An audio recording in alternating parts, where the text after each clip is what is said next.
పశ్చిమ గోదావరి జిల్లా ఉండి నియోజకవర్గం కాళ్ళ మండలం దొడ్డనపూడి గ్రామంలో వేంచేసి ఉన్న శ్రీ కేశవస్వామివారి దేవాలయ పునఃప్రతిష్ఠా మహోత్సవంలో ఉండి నియోజకవర్గ తెలుగుదేశం, జనసేన, బీజేపీ కూటమి అభ్యర్థి మంతెన రామరాజు పాల్గొన్నారు.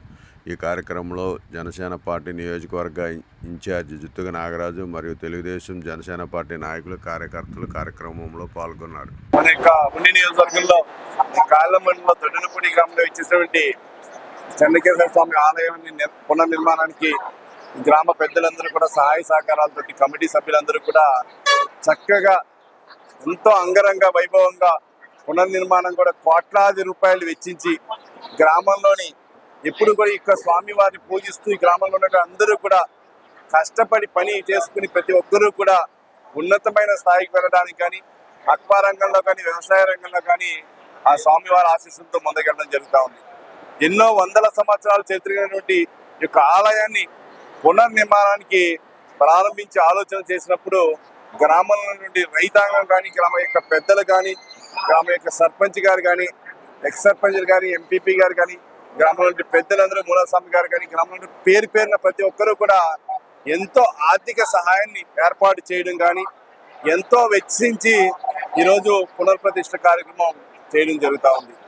రాబోయే రోజుల్లో యొక్క చెన్నకేశ్వర స్వామి యొక్క శివుని యొక్క ఆశీస్సులతో అందరికీ కూడా అష్ట ఐశ్వర్య ఆరోగ్యాలు, సకల సంపదలు చేకూరాలని చెప్పి మనసావాచ కోరుకుంటూ, రాబోయే రోజుల్లో దొడ్డనపూడి గ్రామం అంటేనే చూస్తే ఏ ఒక్క టెంపుల్ కట్టినా కూడా చరిత్ర సృష్టించే విధంగా ఈ గ్రామంలో టెంపుల్స్ అన్ని నిర్మాణం చేయడం జరిగింది.